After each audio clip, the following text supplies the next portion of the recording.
Welcome to the Lock Sportscast, your weekly source for Locksport news and sometimes interviews. This is episode 29, recorded December 19th, 2020. I'm your host, Charles Current. In today's episode, Panda-Frog is providing more services for the community via his website. We have a plan for how to accept nominations and votes for the Locky Awards. LockpickingDev is selling off some of his lock collection and custom picks. Flaws in IoT devices revealed at Blackhat Europe, and that might include some smart locks. And of course, more lockpicking criminals, sales, and giveaways.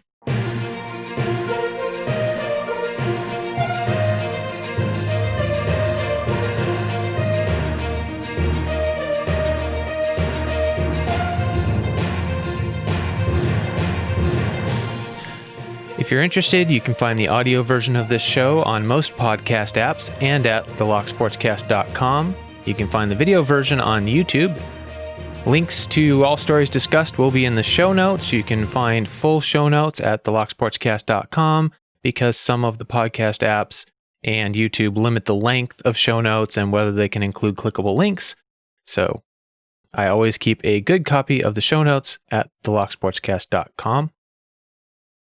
Start off with some corrections and additions for last week or last couple of weeks. Last week I forgot to give Deadlocks a producer credit in the audio version. I caught it in time to put it in the credits in the show notes, but I did not verbally say it on the podcast, so I apologize to you, Deadlocks. Also, I forgot to credit Panda-Frog as a content producer for the last 2 episodes, even though he's had content in there. I was crediting him as the executive producer, but I forgot to mention that he was also a content producer, so I apologize to Panda-Frog. In announcements this week, first, I just want to say happy holidays to everyone, whatever your faith or tradition, no matter how you have to celebrate this year. It is 2020. I know some of you have lost loved ones, and many of you won't be able to gather with family this year. So please remember that others are having similar difficulties. In some traditions, this is the season to love, support, and forgive one another, and I think we could all do with a little more of that this year, so just keep that in mind, please. On a similar note, Blockpickers United charity raffle is still getting started. They are accepting prize donations, so if you are interested at all in helping to support that, please be sure to head over to the Locksport subreddit or the Discord and let them know. And the PacLock a month winner for November was Chirel, and I've contacted him and will arrange to get him his PacLock as soon as I have a chance. So congratulations, Chirel. He's definitely earned it. He has been the #1 content producer for the last couple of months.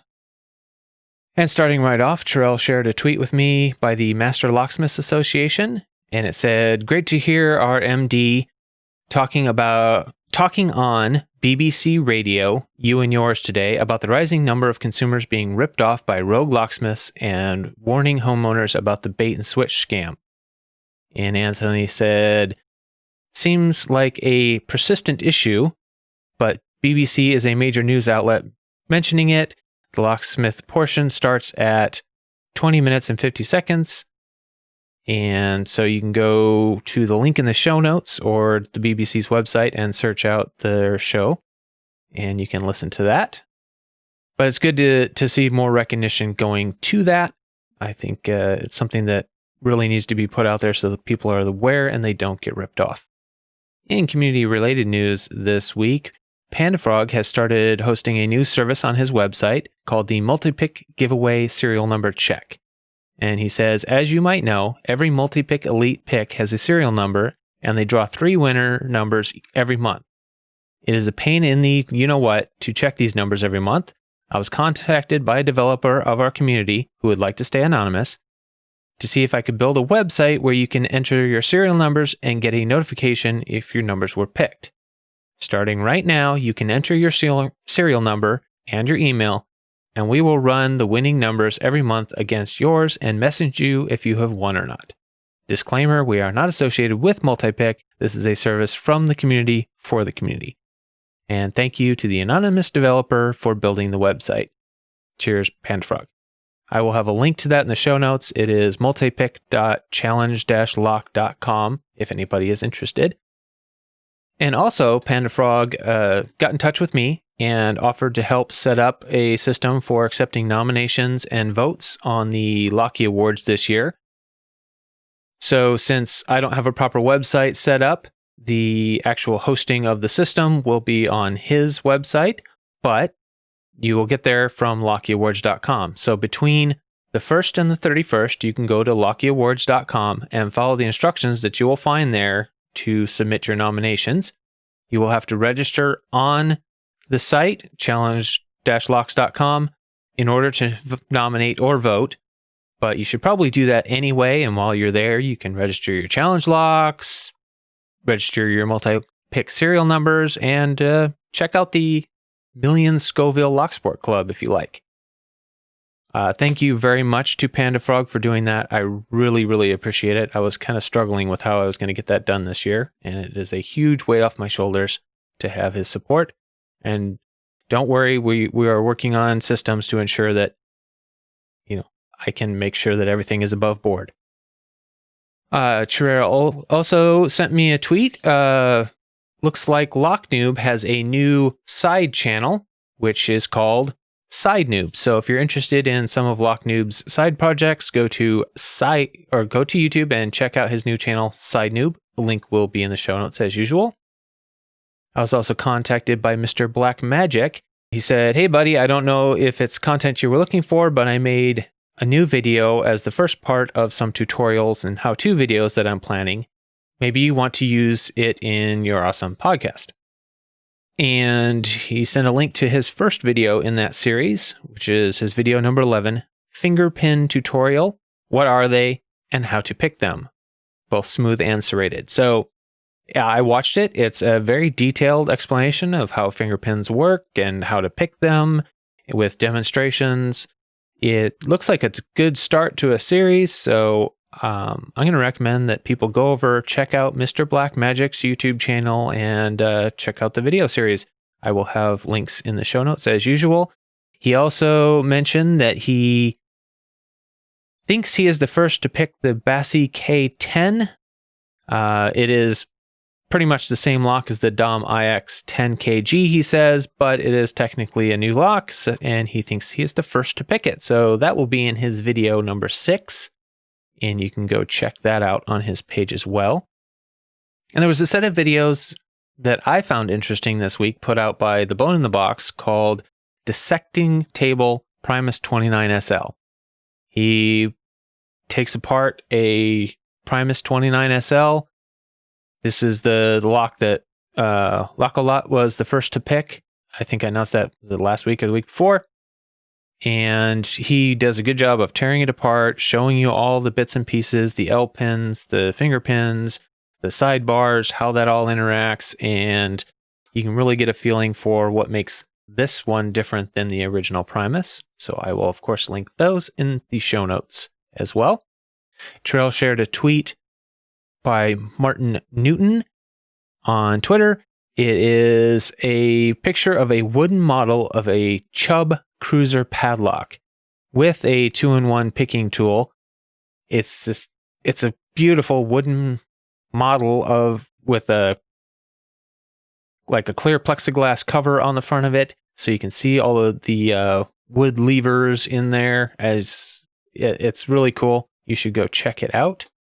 Link in the show notes as always. Chirel also put me in touch with LockpickingDev, who is selling off some of his excess locks in his collection. And he has a post with pictures of the locks. He's also selling off some custom picks that he has. And you can PM him if interested. Says he will take most reasonable offers on the locks. And anything that aren't sold will be sold on eBay. He's just trying to get rid of them. So you will have to pay shipping, and he has the prices for shipping in the post as well. He has a list of what he has for sale. He has 83 series core with the Yale GA keyway, an Abus Lotto 7140 with no key, an Almont rekey, American 1105 6-pin version, Brady Lotto 7140, 2 of those, Master 6121, all keys cut by hand besides one of them. There's 4 of those. Master Lock 21 rekeyable, 3 of those. Morris Lottos, at the time of this list, he had 100 of those. Multi-lock cylinder, multi-lock MT5 Euro, some pieces shaking around inside, he says. S&G file cabinet lock, Sepix padlock, I'm not familiar with that. Yale 840. And this list is, by the time you're hearing this, almost a week old, so some of those may be gone, but it doesn't hurt to go over there and check that thread and get in touch with him if you're interested in any of those. For karate belts this week, we had Locky McLockface Jr. on the 14th earned his purple belt, and Fairly Decent Picker Dude earned his brown belt also on the 14th. Congratulations, gentlemen. Now, I'd like to take a quick break, say thank you to the people that made this episode possible. We have the executive producers, the Patreon supporters, Medler, Panda-Frog, Michael Gilchrist, Starrylock, Williams Brain, and To Be Deciphered. The content producers, Mr. Blackmagic, Terrell, Joshua Gonzalez, HV Logic, Michael Gilchrist, Panda-Frog, Starrylock, and Pocket Woman. And I want to put a special thanks to a couple of amazing producers. The producer who said I didn't need to mention him, who left a $25 Christmas donation in my PayPal last week. Thank you very much. It really made my day. And Panda-Frog for all of his work in setting up the nomination and voting system for the Locky Awards. You have no idea what a weight off of my shoulders that was. That was something I was really stressing out about because I hadn't figured it out yet. Please remember that this show is only possible because of your information and support. So if you value the podcast, please help support it by sending in your news, links, events, giveaway information, anything you have that's Locksport related that you think the community might benefit from knowing. Just send it in. I'll sort through it all, organize it, and put it together. That's my part. But I can't do it without your help. So you can send any of that information to podcast@thelocksportscast.com or any of the other methods listed in the show notes. Or you can go to support.thelocksportscast.com to find a full list of ways to contact me. Don't forget to share the podcast with your lockpicking friends. You can leave a review or a comment on your favorite platform. You can subscribe or donate on Patreon, PayPal, or Buy Me a Coffee. If you support the show with a donation or information that I can use, I will give you a producer credit and a link in the show notes. So be sure to let me know if you want me to link to your YouTube channel, blog, Instagram, Twitter, or something else when you send in your information. And on to criminal news. This first one technically isn't a lockpicking criminal, but I think it illustrates a good lesson, so I wanted to include it anyway. Out of Irvington, Indiana, caught on camera, Irvington family has 2 cars stolen in the same day. An Irvington family became victims of the same crime twice on Tuesday. Around 2:30 in the afternoon, resident David Duffy said he started his car as he was leaving for work, and minutes later it was gone. He's quoted as saying, "So I started it, went inside just to say goodbye to the kids and give them a kiss goodbye. I came back out as I saw somebody squealing off driving with my car. I'm old and out of shape, but tried to chase them, which probably isn't very smart because I'm not sure what I would have done if I caught them."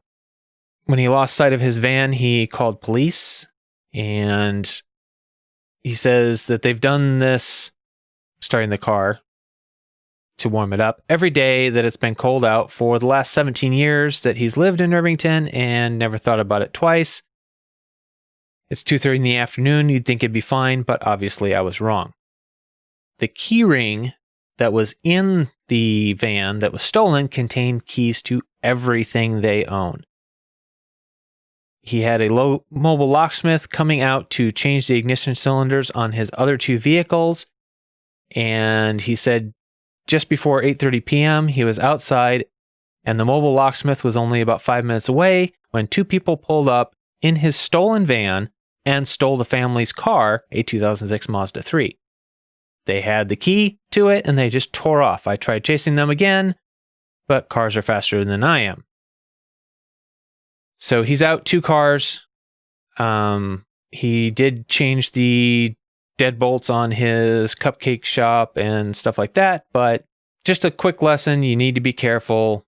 It's easy to become trusting of a quiet neighborhood, but it's also easy for a criminal to just be walking through and see a target of opportunity. I know in colder areas, it is quite common to have to warm the car up some before you just tear out. You got to, warm it up, defrost, scrape the windshield, do all that kind of stuff. And sometimes it can be quite unpleasant to have to sit in the car while it's warming up enough to defrost the windshields properly. It's probably not the most secure thing, but one thing I have done in the past is keep an ignition key for the vehicle I'm warming up separate from the rest of my keys. I go out, start up the car, and close and lock the door. And then my other key ring has another key to the car to unlock it, get back in, and then drive off. It's something I've done in the past when I've had vehicles that were extremely cold-blooded. Again, probably not the best solution. It's probably best to stay with the car as you're warming it up. But, you do what you can do. And they also have remote start systems nowadays, that come with cars or aftermarket systems that you can remote start the vehicle while it's still locked up and the steering's still locked and all that. So it's definitely going to slow somebody down if they want to try and steal the vehicle.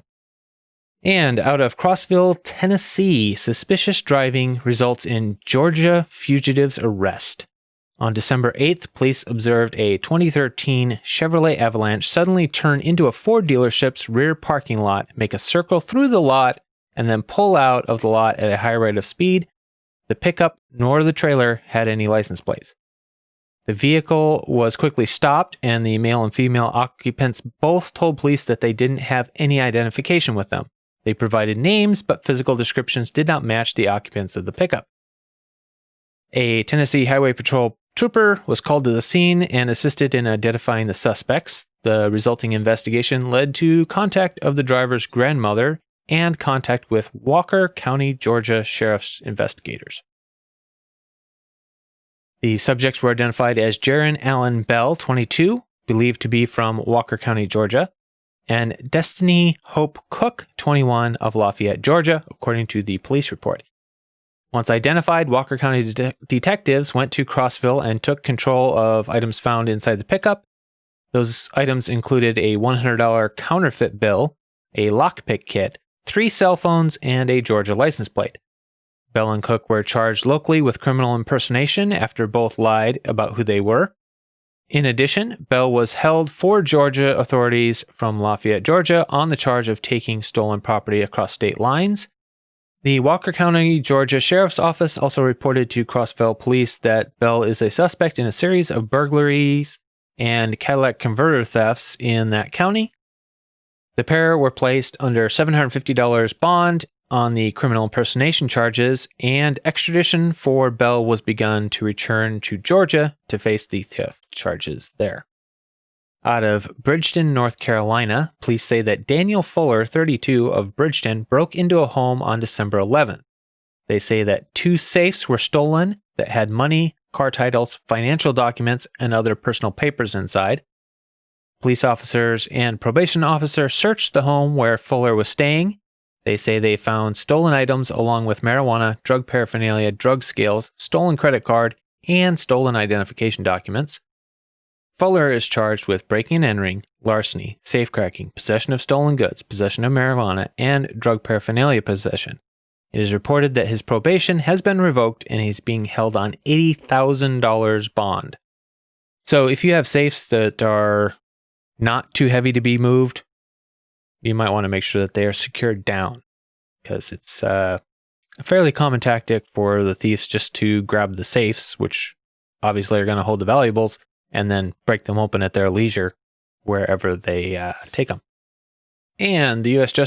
Justice Department put out a press release on December 18th that said, Belmont man sentenced to 24 months for conspiracy to commit bank fraud. Out of Concord, John Daigle Jr., 33, of Belmont, was sentenced to 24 months in federal prison for conspiracy to commit bank fraud, United States Attorney Scott W. Murray announced today. According to court documents and statements made in court, on December 12, 2019, the Belmont Police Department received a report that 2 people were using drugs in a parked car outside a convenience store. Officers responded and identified Daigle and Monica Kemper as the occupants of the vehicle. In plain view, they observed drug paraphernalia in the car. Officers seized the vehicle and applied for a search warrant, which was granted. Later that day, officers searched the car and found suspected methamphetamine, drug paraphernalia, mail addressed to various people in Laconia, Guilford, and Meredith, New Hampshire, including checks made out to people who were not the occupants of the vehicle, a USPS mail tote, and a lockpick set. On January 15, 2020, the Bedford Police Department began an investigation of mail stolen from a community mailroom. A surveillance camera in the mailroom showed that on January 12, 2020, Daigle was captured on video as he picked the lock to the mailroom, entered the room, rummaged through various packages, and left with a handful of mail. On various occasions between January and April 2020, Daigle and Kemper altered stolen checks and cashed or attempted to cash them at various banks in New Hampshire. Some of the checks were stolen from the community mailroom in Bedford and also from mailboxes in Manchester. On April 1st, 2020, Daigle and Kemper attempted to use the stolen driver's license to cash a check at a credit union. On April 23rd, 2020, Daigle and Kemper were arrested by Manchester police officers after an extensive investigation. Officers seized the vehicle and obtained a search warrant. The vehicle contained over $16,000 in stolen checks, stolen credit cards, the stolen driver's license used at the credit union on April 1st, and various other pieces of stolen mail. Daigle previously pled guilty on August 6th. Kemper pled guilty and is scheduled to be sentenced on February 25th. Fraud crimes involving stolen mail can damage victims in a variety of ways, said U.S. Attorney Murray. In order to protect the integrity of the mail in our financial system, we will work closely with our law enforcement partners to identify and prosecute the criminals who attempt to profit by stealing mail and defrauding banks with stolen checks. The theft of mail in the furtherance of various fraud schemes has a significant financial and emotional impact on its victims, said Manchester Chief Alan Aldenberg. Hopefully, this will serve as a warning to all would-be thieves that there are serious consequences for this type of activity. This matter was investigated by the U.S. Postal Inspection Service, Belmont Police Department, Bedford Police Department, Manchester Police Department, and the case is being prosecuted by the Assistant U.S. Attorney Georgina L. McDonald and Aaron Gingrandi. I don't know how to say that. And during Blackhat Europe 2020, researchers from 4Scout Technologies presented a paper entitled How Embedded TCPIP Stacks Breed Critical Vulnerabilities. The teaser synopsis to their talk reads, in the past few years, there's been a rise in critical vulnerabilities affecting embedded TCPIP stacks, which had remained undiscovered for over a decade. The direct, unauthenticated, and sometimes cross-perimeter network exposure of these stacks, the often privileged portions of the systems they run in, and their position at the top of opaque supply chains complicating the vulnerability management efforts, make for a highly dangerous mix, resulting in periodic waves of critical vulnerabilities affecting billions of devices across the industry. But contrary to what many assume, the fragility of these fundamental components isn't limited to specific vendors or older closed-source stacks alone. In this talk, we will present over a dozen new vulnerabilities in multiple widely used embedded TCP/IP stacks deployed in everything from networking equipment and medical devices to industrial control platforms. We will discuss the nuances in their exploitability and potential impact and demonstrate a proof of concept against a yet-to-be-disclosed high-profile target. In addition, we will present the first quantitative and qualitative study into vulnerabilities affecting embedded TCP/IP stacks, showing a clear pattern to the affected components and features, as well as the root causes of the vulnerabilities that affect them. Finally, we will provide concrete advice on how to mitigate and manage vulnerabilities affecting billions of devices in the absence of a centralized patching and notification effort. So part of what this, part of the dirty little secret of the electronics industry is that it's incredibly difficult to develop anything from scratch. So you use pre-built code libraries and open source code projects, including a lot of these TCP/IP stacks, and they're already built and they work. So you pull them into your project. You use them, and sometimes you keep pulling your source from the original source tree, but sometimes you fork it and go your own way. You may not go back to the original to pull out this, or the supplier may not go back to the original to pull out security updates. They may end up having to do it on their own. They may not bother at all. So several of the same bits of code and their vulnerabilities are present in just a ton of devices across the systems. So the reason I bring this up is my usual soapbox. If you have a house door lock that has a convenience feature of allowing you to have a web app, in order to have a web app, it has to communicate on the internet, which means it has to have a TCP/IP stack. If it's using one of these, it could be vulnerable. But I'm not just harping on the TCP/IP stack. These types of things happen in all the components. They're not usually inventing their own TCP/IP stack. They're usually not inventing their own Bluetooth stack. They're usually not inventing, their own Wi-Fi system. They're taking components that they don't necessarily control completely themselves and putting them together. And even if they don't control them themselves, they're prone to have some of these same defects. The more of those you put in there, the more opportunities there are for hackers to find the flaws. And these systems aren't regularly updated. So if you have your door lock, does it have an auto update feature? Is it going to automatically go out and update itself when they, hopefully the supplier, Kwikset or whoever updates their stuff? Is it only going to be on new locks, or are they going to go retroactively update yours? I doubt it. So the embedded market is very different than the computer market in that they aren't pushing out updates all the time. Luckily, Windows and Chrome and a lot of these computer systems have started doing automatic updating. So they can fix vulnerabilities quickly and get them out to everybody that uses the system. But embedded devices are rarely set up that way. So it's just something extra to think about. I know. I'll get back off my soapbox now. All right, so back to sales.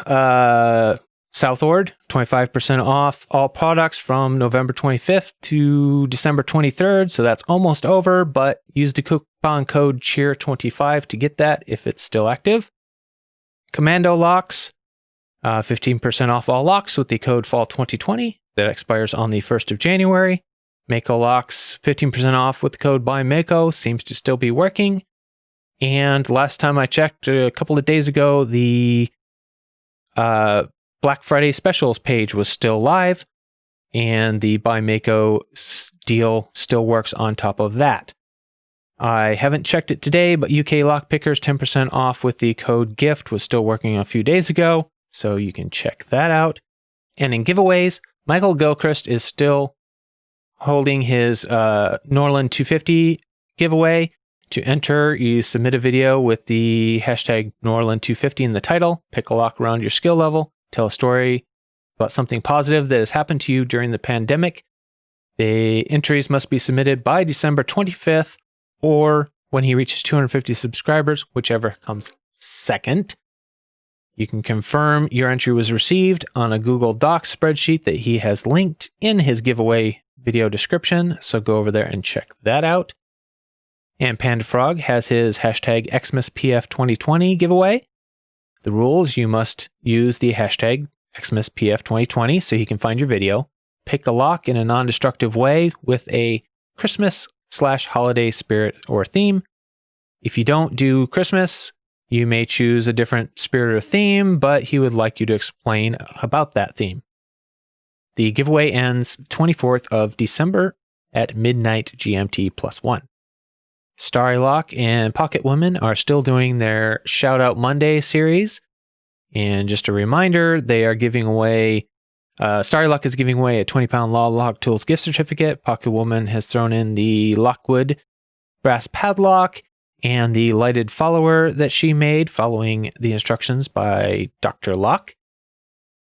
So they're doing 2 shout-outs each Monday. So that's a total of 4 shout-outs every week for 16 total shout-outs and 16 chances to enter the draw by the end of the month.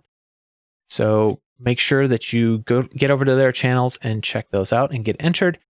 Charles Buildscrap PacLock a month giveaway still going on. The way you get entered in that is send me information that I can use in the podcast, or share the podcast online. Make sure to tag me on social media so that I know that you shared it, and I'll get you an entry for that too. As I said earlier, the winner for November was Anthony Terrell, so congratulations to him.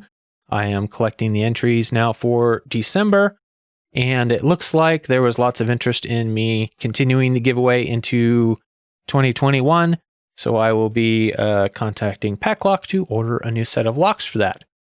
For more information, you can go to giveaway.thelocksportscast.com and get all the details and rules on the giveaway.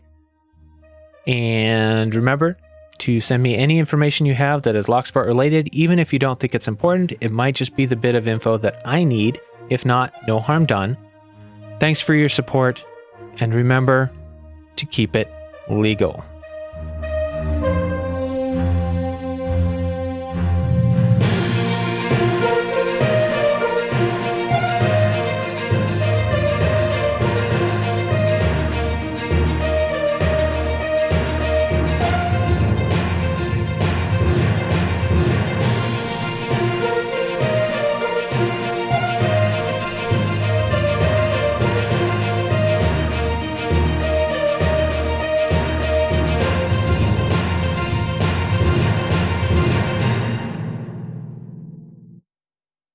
Just remember that this show is only possible because of your information and